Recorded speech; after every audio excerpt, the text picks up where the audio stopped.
नमस्कार दोस्तों, स्वागत है आप सभी का। आज हम आप लोग के लिए लेकर आए हैं पर्यावरण की सीरीज, जिसमें हम लोग आज अध्ययन करने वाले हैं प्रदूषण और प्रदूषकों के प्रकारों का। आज हमारा लेक्चर पहला है। इसके बाद फिर हम कंटिन्यू करते हुए अन्य प्रदूषण की तरफ चलेंगे। वायु प्रदूषण, जल प्रदूषण, रेडियो, ये सब लाइन से हम करते चलेंगे। तो प्लीज़ इसको बहुत ध्यान रखिएगा। स्पेशली ये लेक्चर एमपीपीएससी मेंस के बच्चों के लिए काम आएगा, पर्यावरण के लिए काम आएगा, और हमारे इस मुख्य रूप से चैप्टर नंबर 5 पर्यावरण ग्रेड 3 का सिलेबस वो कवर कर रहे हैं हम लोग। तो प्लीज़ उस पर आप राइट डाउन करते चलें अपनी कॉपियों में। कोई भी डाउट हो आपको, आप प्लीज़ ज़रूर कंसल्ट करें, ठीक है। तो चलिए हम शुरुआत करते हैं। आज बहुत ही बेसिक टॉपिक, बहुत ही जनरल चीज़ें, लेकिन उससे बनने वाले प्रश्नों पर मेरा ज़्यादा ध्यान रहेगा, तो बहुत गौर करिएगा, ठीक है। सबसे पहले हम देखते हैं कि आखिर प्रदूषण क्या है, क्या चीज प्रदूषण कहलाती है, या क्या है आखिर प्रदूषण। तो प्रदूषण क्या है? पर्यावरण के भौतिक एवं रासायनिक अवांछनीय परिवर्तन। आप ध्यान दें, पर्यावरण में वैसे तो भौतिक और रासायनिक परिवर्तन नित्य होते रहते हैं, परिवर्तन ही प्रकृति का नियम है, लेकिन ऐसे परिवर्तन जो क्या है, अवांछनीय परिवर्तन, और साथ ही साथ ऐसे अवांछनीय परिवर्तन भी क्या, जो जैविक तंत्र पर नकारात्मक प्रभाव उत्पन्न करें, ठीक है। पर्यावरण के जैविक तंत्र पर नकारात्मक प्रभाव उत्पन्न करने वाले अवांछनीय परिवर्तन हमारे पर्यावरण कहलाते हैं, ये प्रदूषण कहलाते हैं। लेकिन मुख्य रूप से मैं आपको बता दूं, कंपटीशन एग्जाम्स की जब हम बात करते हैं तो प्रदूषण से ज्यादा महत्वपूर्ण रखता है प्रदूषक। और प्रदूषक क्या, जो प्रदूषण उत्पन्न करें। तो उन प्रदूषकों को हम कैसे बांट सकते हैं या कैसे देख सकते हैं, मैं उनका क्लासिफिकेशन हम अपन यहाँ पर आज देखेंगे। तो उस वर्गीकरण में हमने विभिन्न आधार रखे।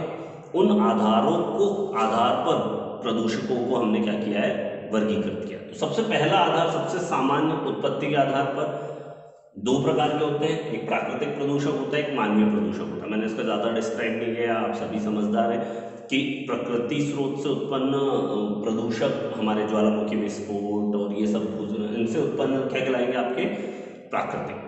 और मानवीय कृत्य द्वारा औद्योगिकरण, नगरीकरण, आप देखते हैं कि वासनाओं के हद पार कर रहा है। तो ये क्या है, ये आपकी पूरी सामाजिक सामाजिक सामाजिक सामाजिक शोषण करते जा रहे हैं हम लोग, नैतिक शोषण करते जा रहे हैं हम। हर एक प्रकार का प्रदूषण हम किस पे डालेंगे, मानवीय प्रदूषकों में डालेंगे, ठीक है। फिर उसके बाद हम बात करते हैं मात्रा के आधार पर।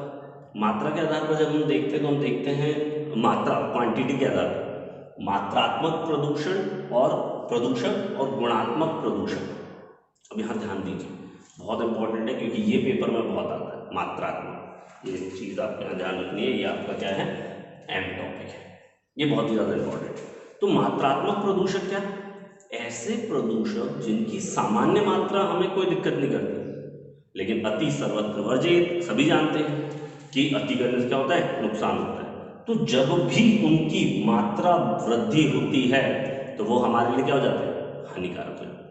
मतलब सामान्य तौर पर है, कोई दिक्कत नहीं है, लेकिन अधिक मात्रा करेंगे तो क्या है, उदाहरण के तौर पर सबसे ज्यादा कार्बन डाइऑक्साइड CO2 सामान्य तौर पर अभी भी पर्यावरण में उपस्थित है, हमें कोई दिक्कत नहीं बनी, लेकिन इसकी मात्रा बढ़ती है तो ग्रीन हाउस इफेक्ट, बहुत ज्यादा नुकसान होता है, ठीक है। दूसरे साइड गुणात्मक प्रदूषण, जो गुण से पहले से ही प्रदूषक है, क्या लिखा है, जिसकी सामान्य मात्रा उपस्थित होने पर भी वह हानिकारक ना हो, ये हानिकारक हो, सॉरी, ठीक है। तो ऐसी परिस्थिति जिनका सामान्य उपस्थिति भी हानिकारक, थोड़ी सी मात्रा भी पर्यावरण में अगर है तो वो भी क्या होगी, एज अ हम पॉल्यूटेंट लेंगे। कार्बन मोनोऑक्साइड, सल्फर डाइऑक्साइड, ऐसे अन्य गैसें जो पर्यावरण को प्रदूषित करती हैं। उत्पत्ति और मात्रा को समझने के पश्चात अब हम बात करते हैं उत्पादन के आधार पर। कुछ लोग जो उत्पादन से नहीं समझ पा रहे हैं, स्वरूप के आधार पर। अधिकांश किताबों में वैज्ञानिक वर्गीकरण के तौर पर सबसे प्रमुख वर्गीकरण है प्राथमिक और द्वितीयक प्रदूषक।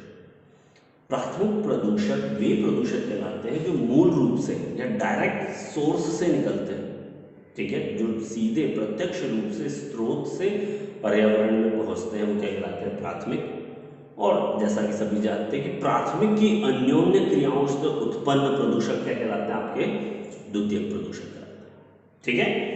चलिए तो हम देखते हैं प्राथमिक प्रदूषक। आपको पता है डायरेक्ट मोटर वाहनों से निकल जाता है हमारा कार्बन मोनोऑक्साइड, कार्बन डाइऑक्साइड। हाँ, एक चीज बहुत अच्छी, बार बार आपको ऑब्जेक्टिव्स में पूछा जाएगा कि निम्न में से कौन सी प्रदूषक गैस नहीं है। 4 ऑप्शन होंगे, उसमें कार्बन डाइऑक्साइड ऑप्शन होगा और कार्बन डाइऑक्साइड बिल्कुल भी प्रदूषक नहीं है।